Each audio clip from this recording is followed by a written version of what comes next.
We're talking World Refugee Day, serious issues like the introduction. A lot of people have been forced to flee their homes because of conflict, war-torn areas, with some of the things that are happening in places like the Russia-Ukraine war. Of course, we are going to be finding refugees, and it's not also something we shouldn't talk about, the fact that Nigeria has played host to a lot of refugees fleeing from their countries because of issues like this. But it's good that we are here to discuss this, and I know that there's an event going to happen in Uyo to commemorate this day. But just give us some perspective about the United Nations High Commission for Refugees, the mandate for this particular event. I think I'll talk to Evelyn. Thank you very much. The UNHCR is a United Nations High Commission for Refugees. It's an international organization that has been established by the UN to provide protection to refugees. So our mandate basically is to provide international protection to not only refugees. Of late, our mandate has extended to asylum seekers, to stateless persons, to internally displaced persons like in Maiduguri, and then also to returnees. Once refugees are returning home at the end of their period of asylum, they become returnees. So those are the categories that United Nations High Commissioner for Refugees supports, and our role is to ensure that refugees first of all, that they enjoy their rights and that they live in dignity. So basically we do that supporting the government, because the government is the one that has signed international instruments to protect refugees. So what we do majorly, our role is to support the government so that they are able to take on the role and their obligations towards and duties towards refugees. That is why the United Nations High Commissioner for Refugees is here. We have refugees in Kwaibom as well as Calabar and in Cross River, and our office, we have branch office in Abuja. We also have a field office in Ogoja, and then we have a sub office in Ogoja and a field office in Calabar, which supports both Calabar and Akwa Ibom. We are also supporting Bakassi and Akampa. Okay. Thank you very much. That's a large coverage. Yeah, definitely. And when we're talking about refugee, the numbers are increasing, because in the last 1 to 2 years, we're just talking about Russia and Ukraine war, but now Sudan crisis has come in, and we saw Nigeria attempting to bring 5,000 Nigerians back, and they couldn't hit up that number. But quite a number of persons were repatriated back to the country, and I'm sure that these are parts, of people that you are providing coverage for. But when you say you are supporting the government, the federal government and the state government to provide respite for them, what kinds of support are you rendering? Are this financial, or what support exactly? Let's talk to you, sir. Well, the government of Nigeria, actually is being supported by the United Nations High Commission for Refugees, financially and otherwise. You find the UNHCR providing a lot of support, especially in the areas of livelihood, in the areas of health, in the areas of psychosocial support, and some other education, and they provide accommodation for those who have been displaced and all the other stuff. Let me begin by thanking the UNHCR for the big support they've been giving to the Nigerian government. I happen to be working with the UNHCR in the whole of South on refugee, IDPs and migrant matters. Just like Evelyn said,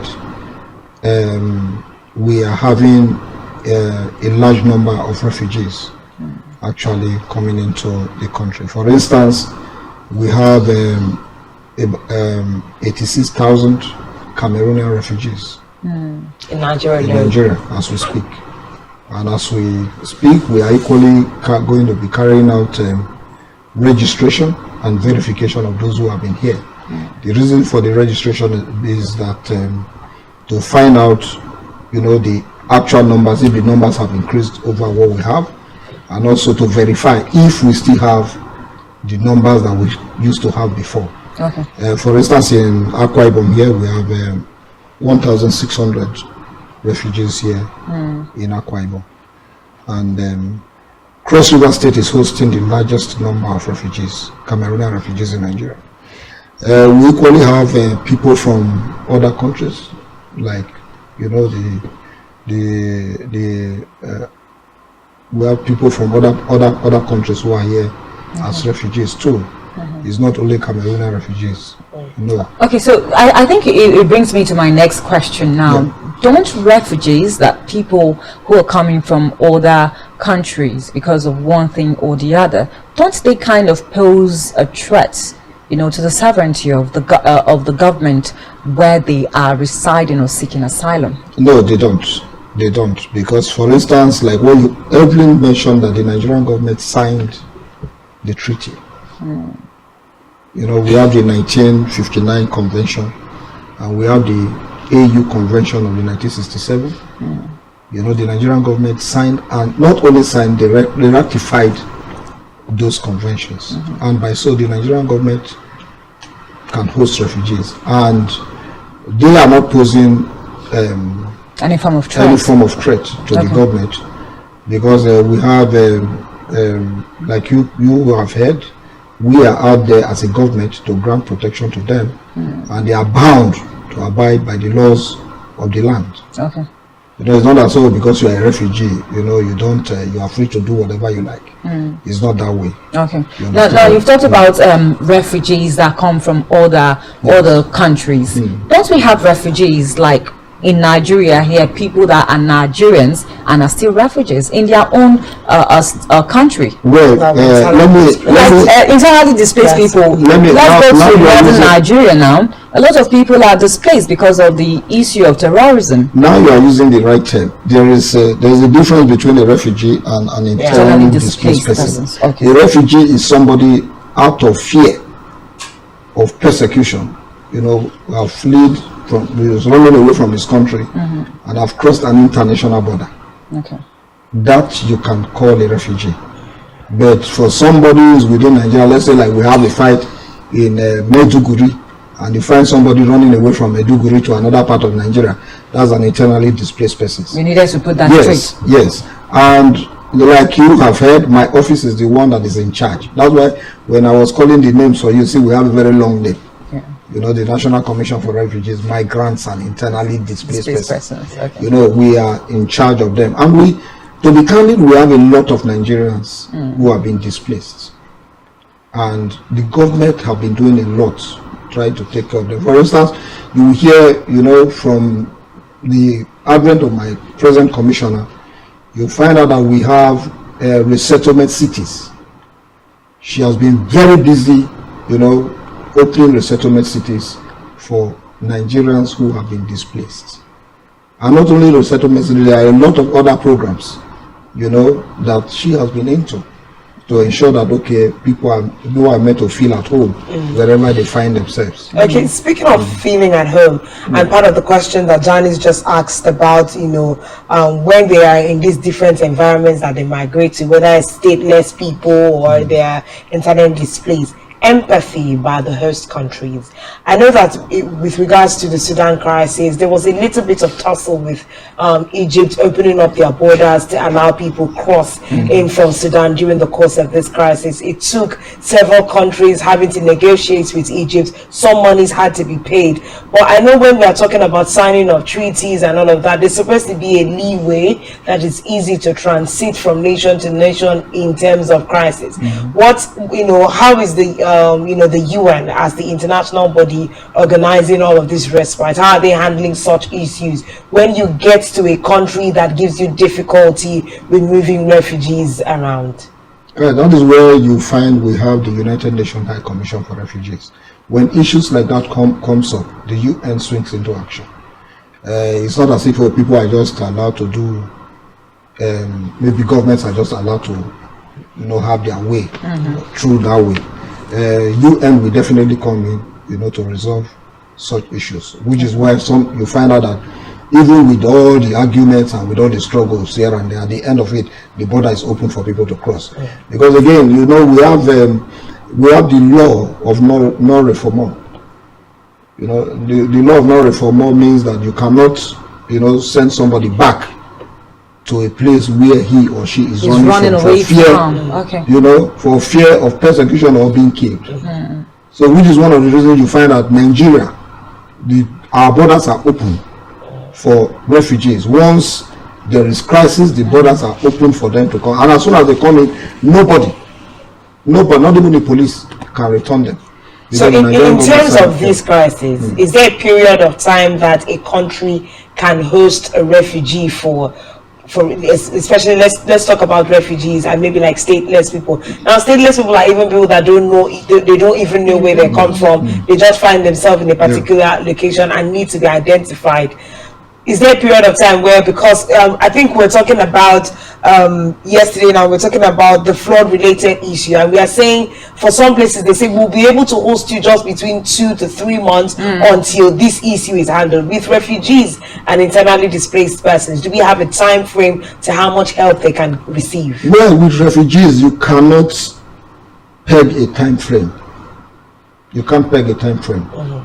It goes back to when whatever is causing them to run, when the issues are settled and the place is safe for people to return, and then the government of the day now sign agreements.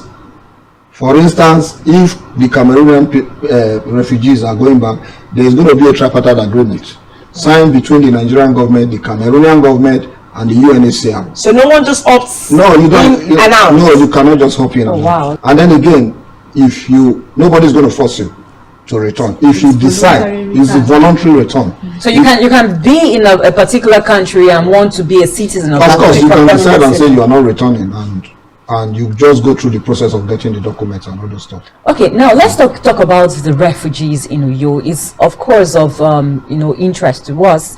Has it been with them? How long have they been refugees in this particular state? Well, I came in 2019 as a zonal coordinator, and upon my arrival, I discovered that there were refugees here in Uyo. Okay. Before my arrival, we're just hearing of scanty numbers. I tell you, we have 500 and something refugees in Uyo.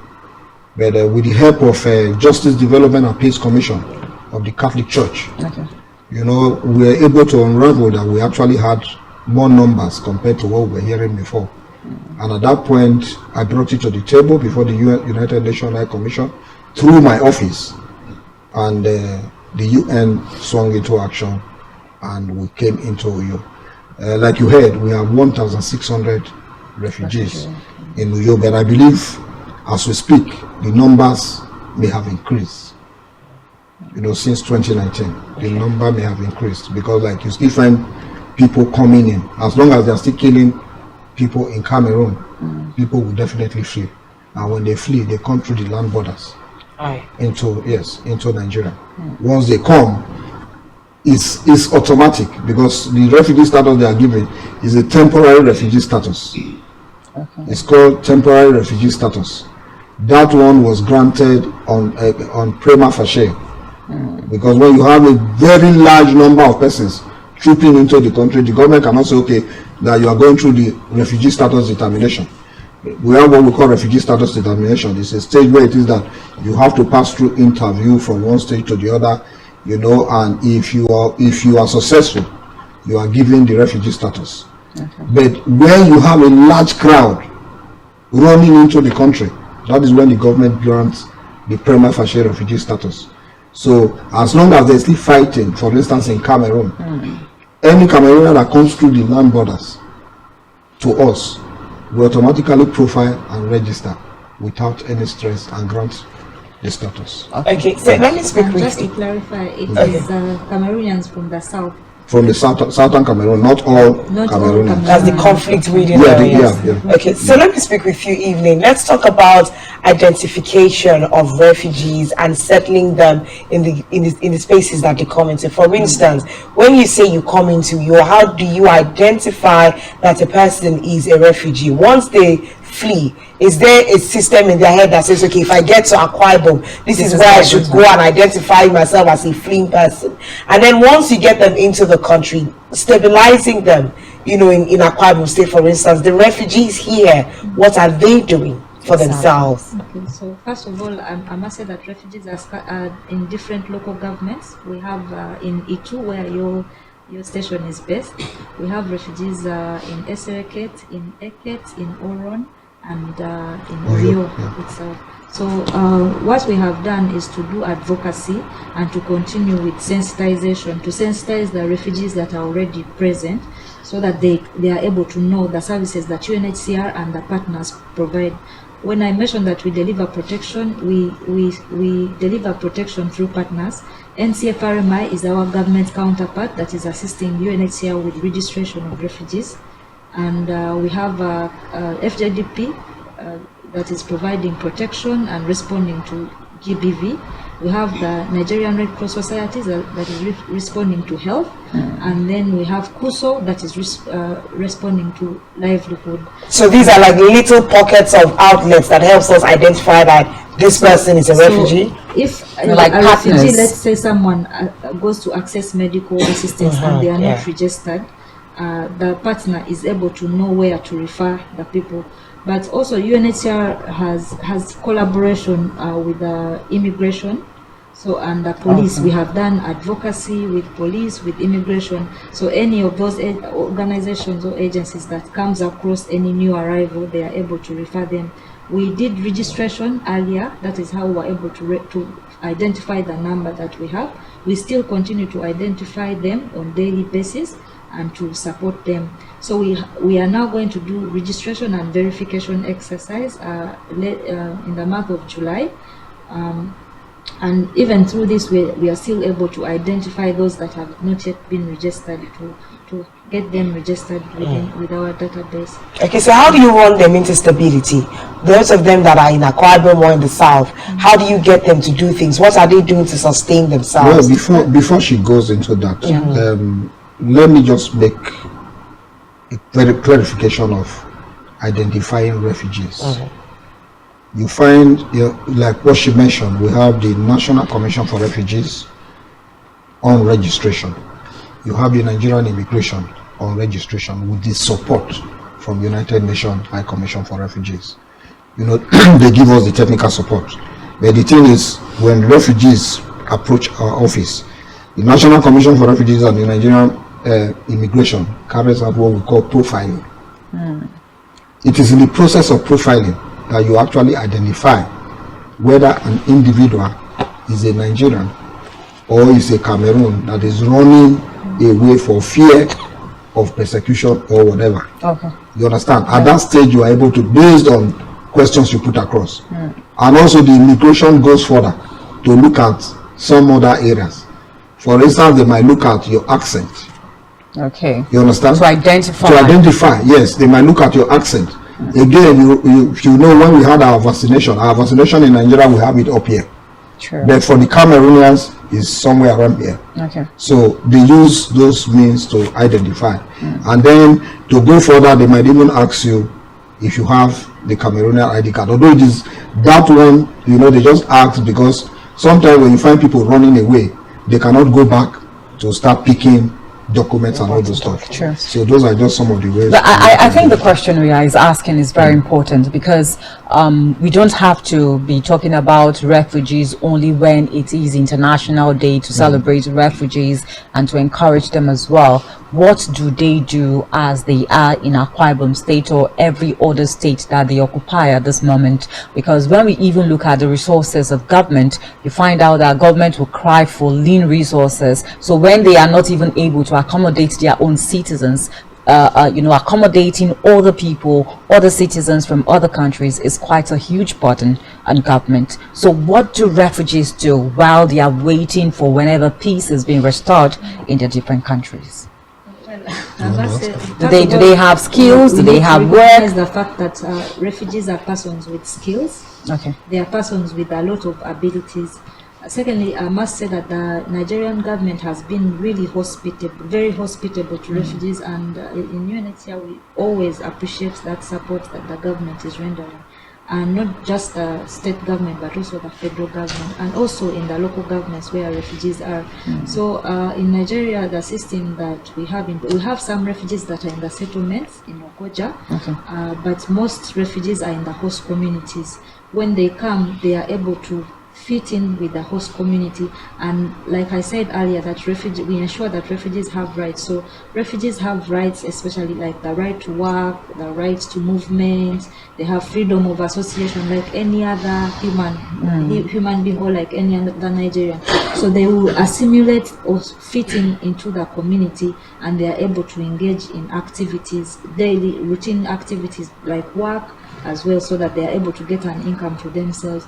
On top of that, the UNHCR is also supporting some in livelihood or skills acquisition, but this is based on needs basis.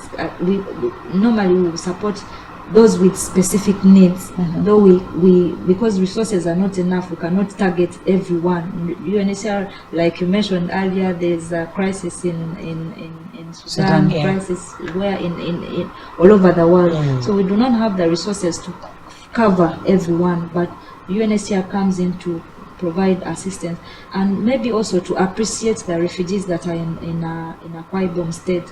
There are Cameroonians within Akwa Ibom and refugee-led organizations, skill centers that are not even being supported by UNHCR, but the refugees on their own, they are doing something to already support themselves. We have a skill center in Itu, it's called DAC, and then we also have one in Calabar, and there are several others that are in the other locations where refugees are, that are supporting to empower one another. Okay, let's quickly talk about. Let me just add to what she has said, at least to make it so that people can understand what the support that refugees are getting and what they are doing. The Nigerian government have been good enough, to have made it possible for refugees to move freely within Nigeria. Is this something that's not obtainable in other countries? It's not obtainable in other countries. Most countries run the camping system. Okay, they just put them in. Yeah, you put them in the camp and they give you, peanuts, to feed and all those stuff. But you need permission to move out, right? But in Nigeria, a refugee can travel from here to the end of Nigeria as long as the person is not crossing the borders, and you are free again as well to do business like every other Nigerian and to work. That is where we talk about the GCR, Global Compact for Refugees, which was signed by the Nigerian government. So refugees are free. Most of them are into business. If you go around, you find refugees owning shops, doing their business normally and all those kind of stuff. And you find some of them in schools. You find some of them who are even training other refugees. Oh, fantastic! And for the support that they get, you find that not only from UNHCR, we have some other NGOs, NGOs who are working with the National Commission for Refugees, coming to support refugees in the areas of livelihood and agriculture and everything. Now we need to wrap this up very quickly now, but there's an event in Uyo. So it means that of course there's going to be lots of activities, right? So maybe you just shed some light on some of the activities that you'll be handling, for the World Refugee Day. So we have we have organized today a road walk with refugees, and it is basically to express solidarity with the refugees and other displaced persons, and also to raise awareness, but it is not only for refugees, it is also for the host community, because they've been giving support to refugees even when we have not been there. The host community has been there. So after the roadwalk, we shall have an event. The roadwalk will take place at 4 lanes by Oron Road. And then we have another event which will take place at the Christmas village, and in the event we expect that we shall have some refugees showcase their culture and also bring together the host community to ensure that there's peaceful coexistence and harmony between them. So the event at Christmas Village will start by 9 a.m. Yeah, it's very important. That peaceful coexistence is very, very important. But Mr. Innocent, now, Yes. a quick one, like a final word to those watching us right now, because we need to end this conversation. Well, my final word to those watching us, to our audience, is that I just want to create the awareness that refugees, like what Evelyn said, they are human beings and they have rights. Because over time you find that some persons just want to, abuse the rights of refugees for the simple reason that, oh, they are not from Nigeria. Exactly. And that is wrong. It is wrong. There is nobody that is born a refugee. I that is talking to you can become a refugee tomorrow. I can become a refugee tomorrow. And that is the more reason why we, as Nigerians, should respect the rights of refugees and treat them humanely. Thank you. All right, thank you very much. Of course, the theme for this year World Refugee Day is Hope Away from Home. And it just conceptualizes what you just said as your final word. Oh, yeah. Well, I was going to come to Hope Away from Home, so it's important. We like the breakdown of the activities that I'll be holding today, the word work and community life, that will be had at the Christmas event center. So we do hope that at the end of your event here in Uyo would more like you would have helped them to settle in some more, and we hope to hear more from you. Of course, Spectrum Television partners with the celebration of today to make sure that people all over the world in Akwa Ibom and in Nigeria that are refugees can find their footing until there is peace back in their various places. Do you have any final words? Thank you very much for having us. We want to say a very big thank you to you, Efoge Innocent, Thank you. Zonal Coordinator, National Commission for Refugees, Migrants, and IDP South. Thank you so much for your time this morning. Thank you. And of course, Evelyn Kotono from Uganda. Oh, yeah. Thank you so much. Evelyn is Associate Field Officer, United Nations High Commission for Refugees. Thank you so much, and well done for the good work you people are doing as well. That's something we needed to say. Thank you to everyone who puts their life on the line. That was in my head. Yes, thank you so much for bringing it up, because a lot of people, you came from Uganda to serve in Nigeria. You probably go to different countries at different times. So thank you to everyone who partners with the federal government and UNHCR to get this work done for us. We absolutely appreciate you on behalf of all the refugees.